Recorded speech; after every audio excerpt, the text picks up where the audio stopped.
Hi there. Today we're going to be talking about the helicase protein. With the helicase protein, before we get into more detail about it, it was my protein that was chosen for my paper. I want to just talk a little bit about what a protein is. So, what is a protein? First of all, proteins are part of our everyday life. We need them to see, move, and most importantly, to live. They're the building blocks of all cells, and they're very unique and complex. So, what are proteins made of, you may ask? So, proteins are made of um, amino acids, and they are connected by multiple amino acids by peptide chain or a peptide bond, sorry. And they're also made of R groups, and they have a carbon-carbon nitrogen backbone, and that gives them their special, unique 3D structure, which goes into what is their structure like.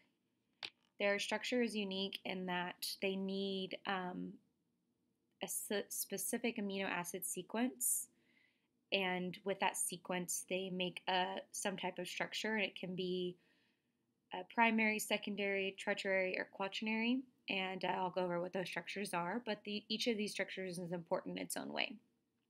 The primary structure, for example, is just the unique amino acid sequence, and this is sometimes what we also call a polypeptide chain. The secondary structure is a further production of the primary structure. It's just a repeated folding of the polypeptide chain. And in this structure, you can have either an alpha helix, which looks like a spiral, or a beta pleated sheet, which they just kind of look like they're going back and forth over each other. And the tertiary structure, this is the full 3D conformation of the polypeptide chain. This structure has multiple this structure has multiple helices and beta pleated sheets together. But it's still only one polypeptide chain, so that's the important part of that. The last structure, which is the quaternary structure, consists of more than one polypeptide chain. So that's the major difference in those threes. So you may ask, why are proteins so important?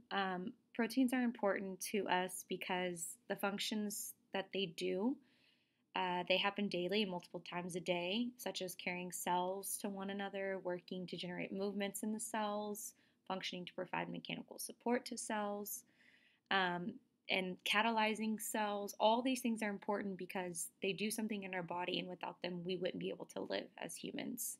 We wouldn't have an existence. So that's kind of what a protein is and why it's important. Next, talking about that, going back to the actual helicase protein. What is the helicase protein and what makes it so special? So helicase protein is a special protein in our DNA, and what it does is it helps synthesize and replicate DNA.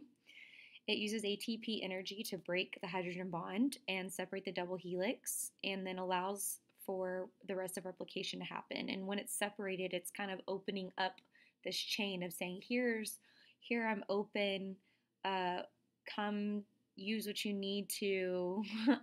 That's basically what they're doing. It's opening up genetic information and letting it be available to replicate. So that's kind of like what this protein does and why it's so special. It's special in our DNA. It's also special in RNA as well. It's important in RNA because it's part of transcription and translation and splicing in RNA, and it helps shape the RNA ultimately.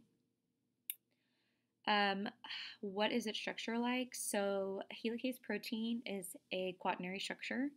It has multiple polypeptide chains in it, and it's got multiple helixes and beta pleated sheets. And if you look up like a 3D structure of a normal helicase protein, just like a standard one, you can see it in the 3D structure. You can see all the different helices and beta pleated sheets. So that's pretty unique. How large is this protein? This protein is extremely large. It has 6 superfamilies.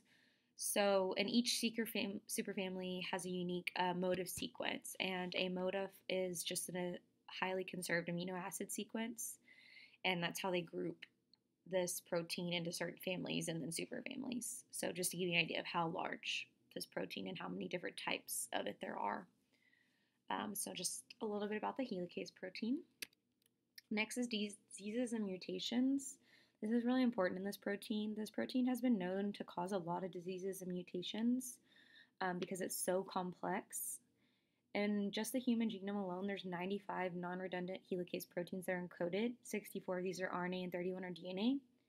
And what this means is that because there's so many of them and they have such large amino acid sequence, it's easy for them to have like a mutation or mess up in somewhere, causing diseases. Um, some of the most common ones of diseases are mental retardation, cancer, premature aging, immune autodeficiency, Werner's syndrome, Cockayne syndrome, and Bloom syndrome. There's still so many that they're finding out, and it's hard to know what the future looks like. But it's very important that this protein is continually studied so that we can find answers for a lot of these for a lot of these diseases and syndromes. And number one thing that we want to fix of all of them is cancer. So if we can figure out how to fix cancer with the helicase protein, it could change the world. So coming into our conclusion, the protein helicase is one with many interesting characteristics, as I've stated above.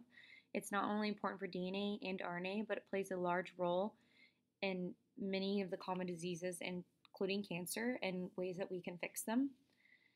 I think that its unique functions are interesting because we would not be able to replicate DNA, which means we would not be able to live without it. So it's very, very, very important, and it will continually be studied in the field because of how complex and large it is.